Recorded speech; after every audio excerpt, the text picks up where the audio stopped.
How's it going, everyone? And the next couple clips I want to show you are from yesterday's track day. So this was my first time at Chuckwalla Raceway in over a year and a half since I had my BMW S1000R. That was the last time I was there. So like mid 2019. And then, I haven't been there in that long. And the last time I was there was on that bike. So the best time I did today, or I did yesterday, was a 2:11, which is pretty awesome because I was doing 2:13s on the S1000R. So from then until now, I've been through, American Super Camp a couple times, MotoVentures a couple times, tremendous amount of practice days, track days, all kinds of stuff. So it really paid off.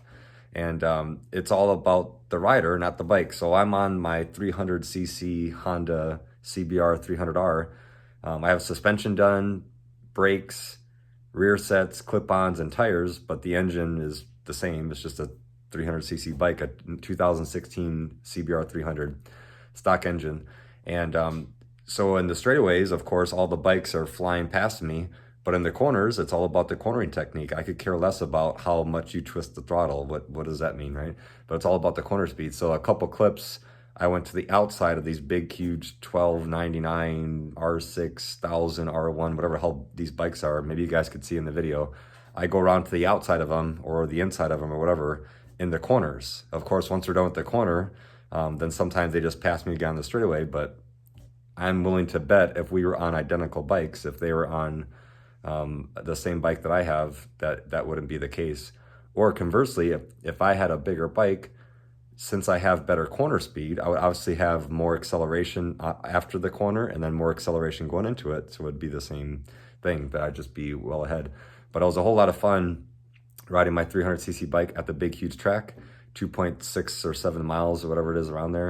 And it was absolutely awesome. So I was in fourth gear and fifth gear the whole entire track. So fourth gear for some of the corners, but a couple of the corners, I'm wide open fifth gear and I go into the corner like the bull. I don't even roll off. I literally just hold it pinned fifth gear. It was absolutely awesome. So you'll see a couple clips of me going past people in the corners, and then I do like a lap or two from the perspective of my GoPro on the gas tank. And then whenever that was earlier in the day.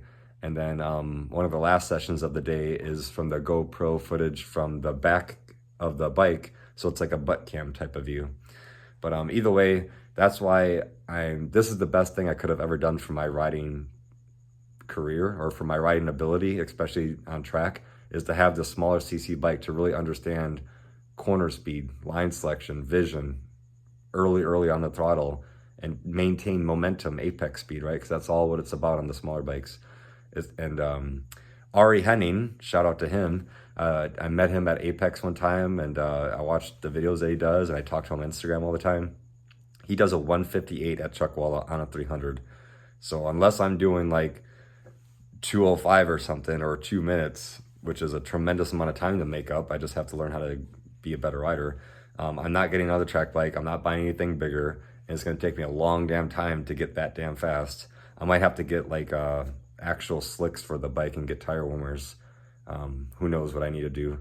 I need to get a whole bunch of more mentorship and take a lot more courses, which is what I plan on doing, because next week I'm going to champ school for 2 days at Willow Spring. But either way, enough talking. Enjoy the little clips, and hopefully if you guys are thinking about a track bike, or if you have a track bike, maybe this will have you reconsider what you're doing, because a lot of people, you get lazy in the corners because your bike's big and fast and you could just make up for it in the straightaway, which I think is the wrong way to learn how to ride fast on the track.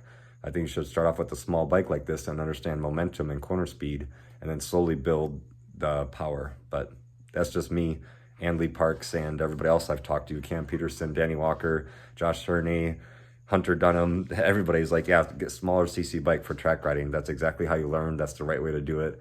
And then if you eventually get quick enough, well, maybe you get a bigger bike down the road. But for now, this is the absolute best thing you could have done. And I agree.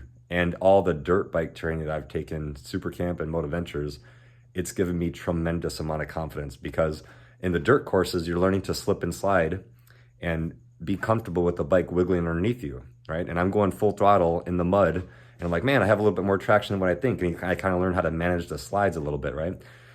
So now that I'm on these Q3 Plus tires on a perfectly groomed track with amazing grip and it was 80 degrees out, oh my God, I am full throttle before any apex, just absolutely redlining every single gear. Fourth gear, redline, and then fifth gear, maybe drop down to fourth and just right back on the throttle. It was just absolutely awesome, the confidence I had in the bike and in myself, not in the bike, the confidence I had in myself from taking all these courses, especially dirt.